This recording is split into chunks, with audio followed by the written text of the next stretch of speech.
નમસ્કાર વિદ્યાર્થી મિત્રો, ચેપ્ટર 2ના લેક્ચર 10માં આપણે ઉદાહરણના એક્ઝામ્પલ તરફ જઈએ છીએ. છેલ્લા લેક્ચરમાં આપણે 2 કણોના તંત્રની 3 કણોના તંત્રની સ્થિતિ ઉર્જા જોઈ ગયા છે. એટલે એ સૂત્રનો જ ઉપયોગ કરી અને ઉદાહરણનું 2.4 આપણે ગણવાનું છે. જે પ્રમાણે પોઈન્ટ ચાલે છે એ પ્રમાણે સાથે સાથે જ એક્ઝામ્પલ લઈ લઈએ છીએ, એટલે તમને સમજવામાં બહુ તકલીફ પડે નહીં. તો ઉદાહરણ 2.4માં જોઈએ તો રકમ આ પ્રમાણે છે. આકૃતિમાં દર્શાવ્યા પ્રમાણે ડી બાજુવાળા ચોરસ ABCDના શિરોબિંદુઓ પર 4 વીજભારો ગોઠવેલ છે. તો પહેલાં આપણે ચોરસ આકૃતિમાં આપ્યું છે, ધ્યાનમાં લઈ લઈએ. અહીંયા એ બિંદુ છે, બી છે, સી છે, ડી છે. એ બિંદુ પાસે પ્લસ ક્યુ વીજભાર છે, બી પાસે માઇનસ ક્યુ છે, સી પાસે પ્લસ ક્યુ છે અને ડી પાસે માઇનસ ક્યુ છે. આ ચોરસની બાજુઓનું માપ ડી આપ્યું છે. એટલે હવે એવું કહી શકાય કે આપણી પાસે 4 વીજભારનું તંત્ર છે. આપણે 2 વીજભાર માટે સ્થિતિ ઉર્જા શોધી નાખી, 3 વીજભારના તંત્રની સ્થિતિ ઉર્જા શોધી નાખી. તો ઉદાહરણમાં જ્યારે આપણને 4 વીજભાર આપેલા હોય ત્યારે આ 4 વીજભારના તંત્રની સ્થિતિ ઉર્જા શોધવી છે, અથવા આ વીજભારોને લાવવા માટે કરવું પડતું કાર્ય આપણે શોધવું છે. તો રકમમાં આગળ જઈએ તો એમાં આ પ્રમાણે પ્રશ્ન પૂછ્યો છે. આ ગોઠવણી પ્રાપ્ત કરવા જરૂરી કાર્ય. આ ગોઠવણી પ્રાપ્ત કરવા જરૂરી કાર્ય. હવે અહીંયા થોડુંક વિચારીશું કે સૌ પ્રથમ આપણે ક્યુ એ બિંદુ પાસે વીજભાર લાવીએ, જ્યાં ક્ષેત્ર છે નહીં, કાર્ય શૂન્ય થઈ જાય. પછી બી પાસે લાવીએ, પછી સી પાસે લાવીએ, પછી ડી પાસે લાવીએ.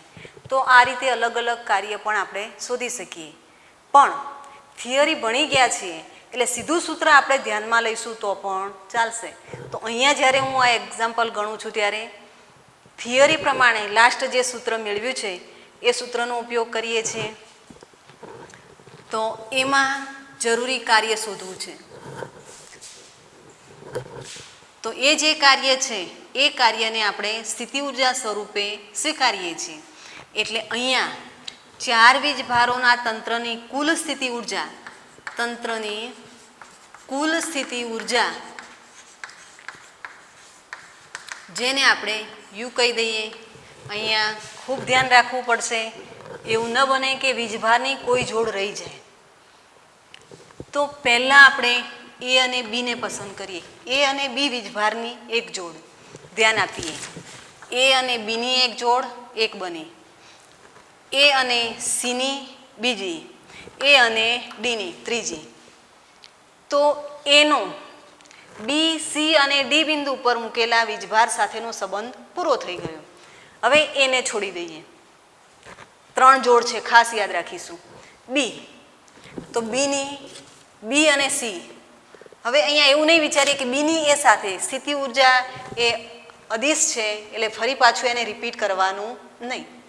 એટલે બીની એ સાથેની જોડ અગાઉ લેવાઈ ગઈ છે એ ધ્યાનમાં નહીં લેવાની.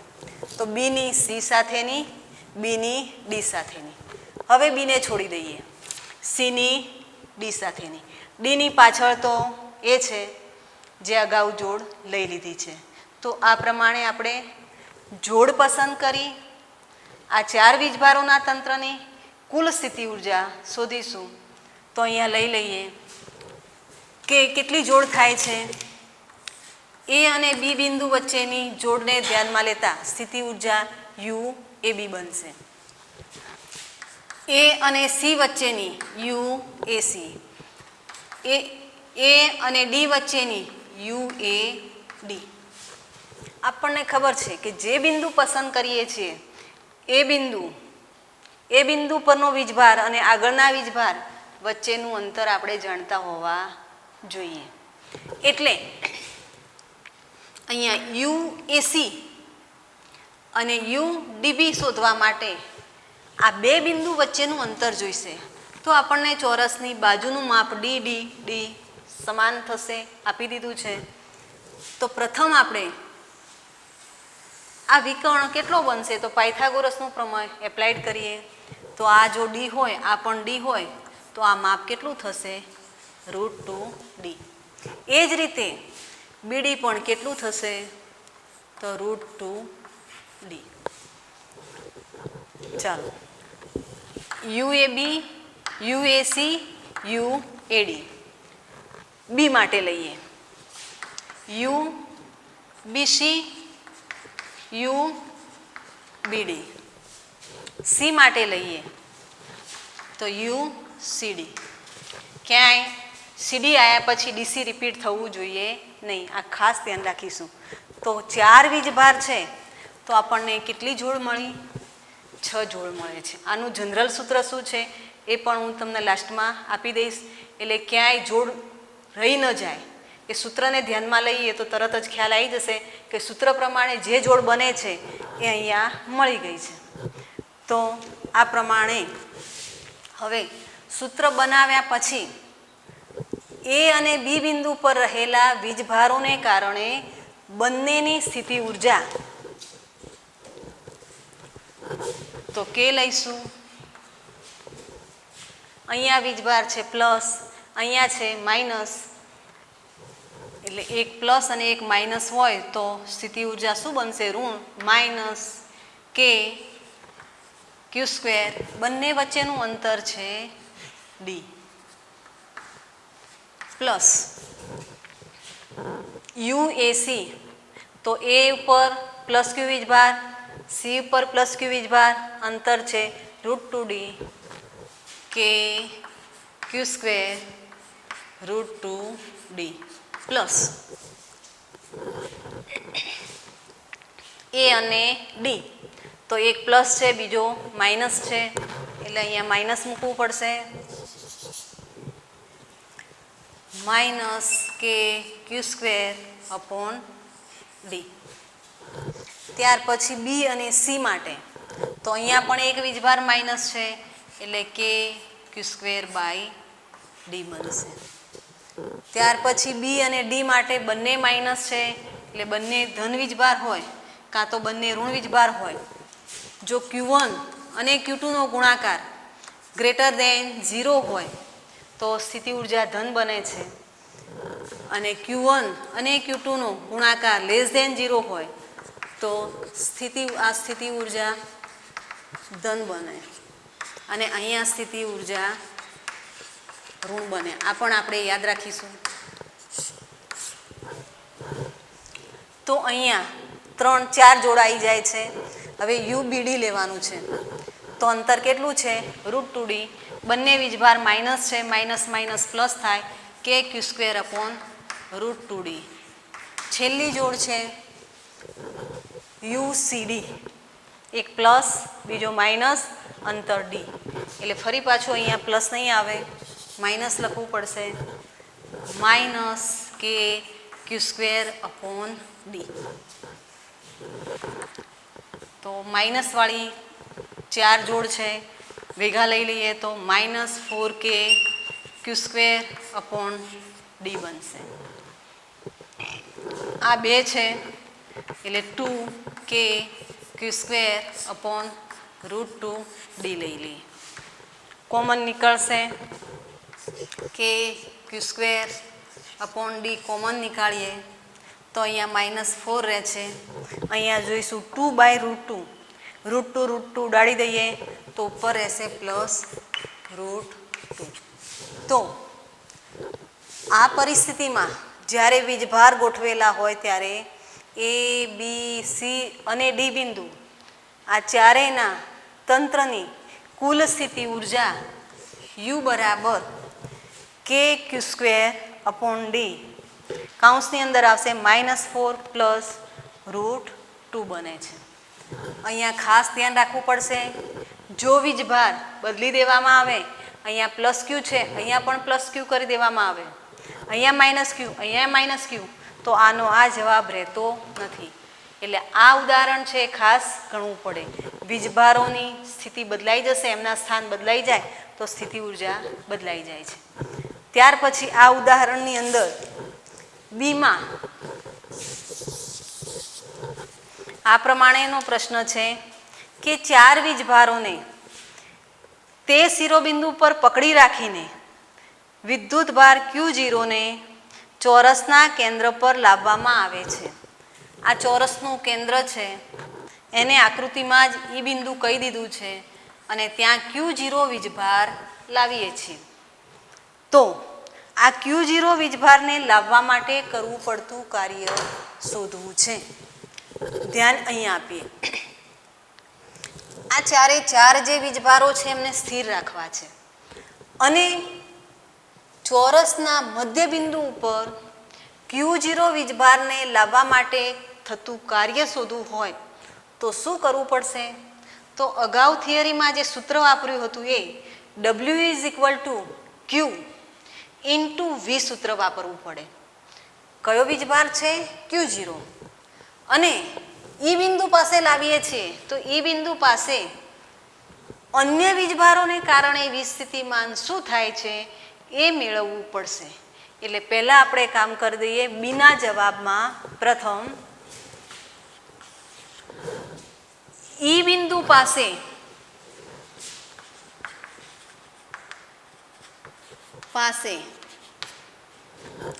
ABCD બિંદુઓ પર રહેલા વીજભારોને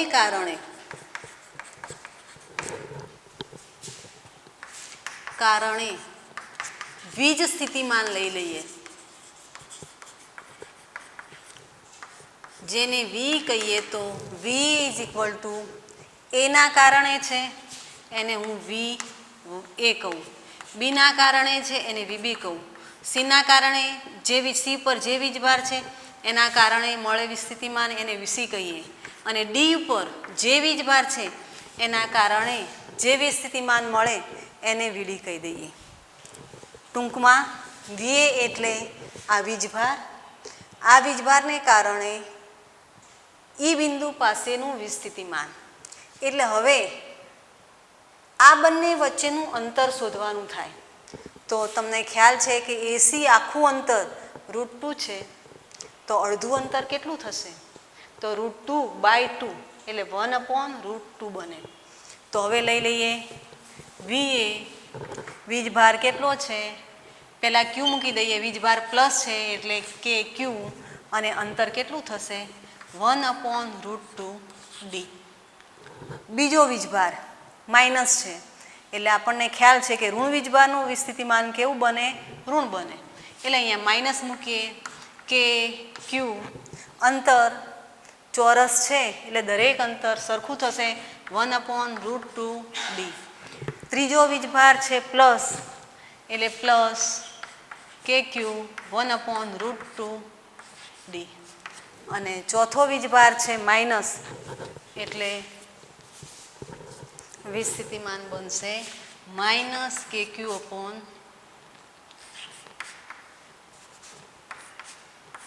આમ લખીશું તોય ચાલશે. તો આ બંને જશે અને આ બંને જશે. ટૂંકમાં ચોરસના શિરોબિંદુ ઉપર આપેલા વીજભારોને કારણે ચોરસના કેન્દ્ર ઈ બિંદુ પાસે વીજ સ્થિતિમાન શું થાય છે? શૂન્ય થાય છે. તો Q0 વીજભારને ઈ પાસે લાવવા કરવું પડતું કાર્ય W = Q0 × V શું બનશે? 0 બને. તો આ પ્રમાણે આ દાખલો આપણે ગણી શકીએ છીએ. ત્યાર પછી આગળ લઈએ. હવે થોડુંક અહીંયા એ પણ યાદ કરી દઈએ કે ચોરસ છે ત્યાં સુધી આપણને સમજાય છે, પણ ધારો કે કોઈ કોમ્પિટેટિવ એક્ઝામમાં નીટ કે જેની અંદર તમને સમઘન આપેલું હોય તો શું પરિસ્થિતિ થાય? તો સમઘન હોય એટલે વીજભારોની જોડ વધી જશે.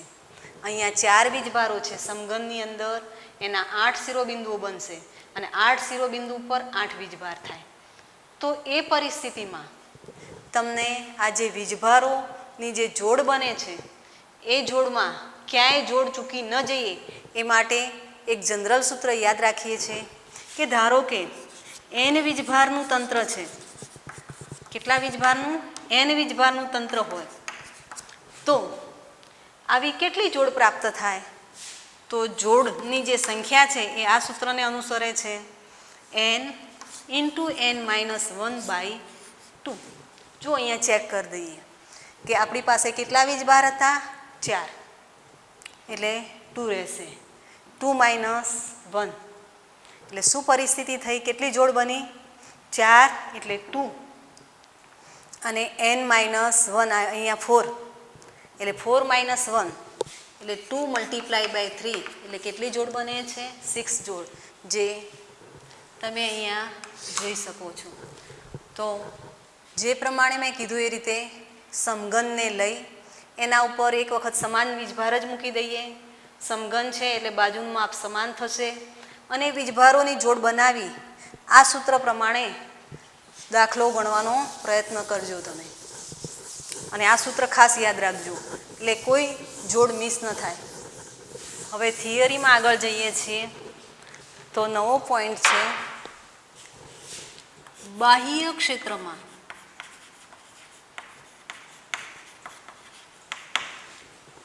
એકલ વીજભારનું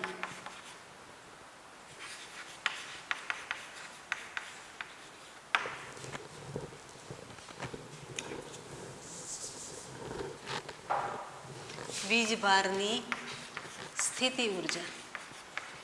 ટૂંકમાં હવે બાહ્ય ક્ષેત્ર લાગુ પાડી એકલ વીજભાર લઈએ, પછી 2 વીજભાર મૂકીએ છીએ અને પછી ડાયપોલ મૂકીએ છીએ.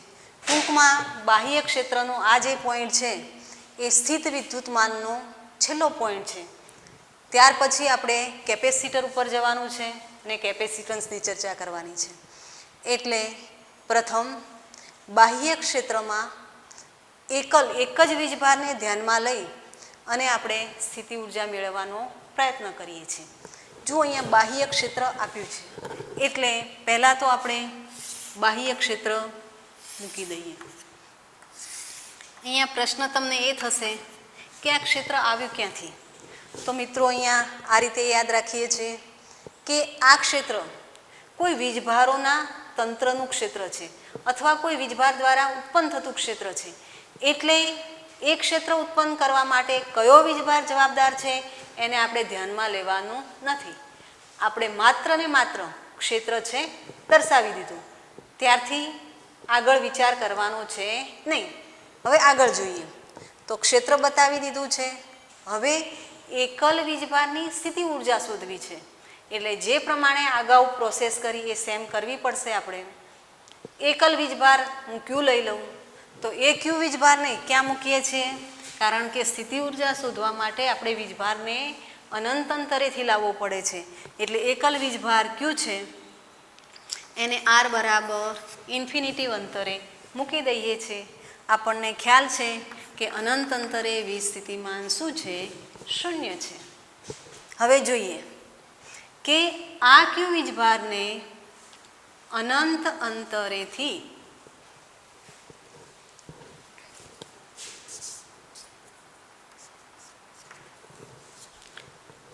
ધારો કે અહીંયા એક પી બિંદુ છે, પી બિંદુ પાસે લાવવો છે. હવે પી બિંદુ ઓલરેડી આ ક્ષેત્રમાં છે અને પી બિંદુ જો ક્ષેત્રમાં હોય તો પહેલાં આપણે લઈ લઈએ કે પી બિંદુને કાર્ટેશિયન માર્ક્સ પદ્ધતિના ઉગમ બિંદુની સાપેક્ષે ક્યાં છે, એનું સ્થાન ક્યાં છે એ લઈ લઈએ. તો પી બિંદુ જે ઓથી આર અંતરે છે. તો અહીંયા ક્ષેત્ર હાજર છે માટે જ્યારે વીજભારને અનંત અંતરેથી પી પાસે લાવીએ છીએ ત્યારે આ ક્ષેત્ર વિરુદ્ધ કાર્ય કરવું પડશે. ટૂંકમાં ક્ષેત્ર હાજર છે એના કારણે પી બિંદુ પાસે આપણને કંઈક વિસ્થિતિમાન પ્રાપ્ત થાય છે. તો ક્ષેત્ર ઈના કારણે પી પાસે વીજ સ્થિતિમાન છે. અહીંયા સૂત્ર મળશે નહીં, કારણ કે ક્ષેત્ર ઉત્પન્ન કરવા માટે આપણે જે વીજભાર ધ્યાનમાં લીધો છે, કોના દ્વારા ક્ષેત્ર ઉત્પન્ન કર્યું છે એ બાબત અહીંયા લેતા નથી. એટલે સૂત્ર નહીં મેળવી શકીશું, પણ સીધું વીજ સ્થિતિમાન લઈ શકીશું. ક્ષેત્ર ઈના કારણે પી પાસેનું વીજ સ્થિતિમાન, જેને આપણે VR કહી દઈએ. તો આ ક્ષેત્રના કારણે પી પાસે VR જેટલું વીજ સ્થિતિમાન છે. તો હવે અનંત અંતરેથી ક્યુ વીજભારને ક્ષેત્રમાંના પી બિંદુ સુધી ક્ષેત્ર વિરુદ્ધ કાર્ય કરીને લાવીએ છીએ ત્યારે જે કાર્ય બને છે એને પી બિંદુ પાસેની સ્થિતિ ઉર્જા આપણે કહીએ છીએ. તો થતું કાર્ય W ઇન્ફિનિટીવથી પી શું બનશે? તો કોને લાવ્યા? ક્યુ વીજભારને. ક્યુ વીજભાર જે બિંદુ પાસે આવે છે એ બિંદુ પાસેનું વીજ સ્થિતિમાન શું છે? તો V, કે જેનું સ્થાન સદિશ R છે. તો હવે પી બિંદુ પાસે આપણને જે વીજ સ્થિતિમાન પ્રાપ્ત થાય છે, વીજ સ્થિતિ ઉર્જા પ્રાપ્ત થાય છે એ W ઇન્ફિનિટી પી છે. આ જે કાર્ય છે એ કાર્યને આપણે સ્થિતિ ઉર્જા સ્વરૂપે સ્વીકારીએ છીએ. એટલે આને કહી દઈએ U Q V R. શું બન્યું? ક્યુ વીજભારની સ્થિતિ ઉર્જા. અહીંયા આપણે ક્યુ વીજભારને અહીંયા લાવીએ છીએ ત્યારે એ વીજભાર આવ્યા પછી ક્ષેત્ર ઉત્પન્ન કરે છે. એટલે ખાસ ધ્યાનમાં રાખવું પડશે કે આ જે ક્ષેત્ર છે એ ક્યુ વીજભારનું ક્ષેત્ર નથી.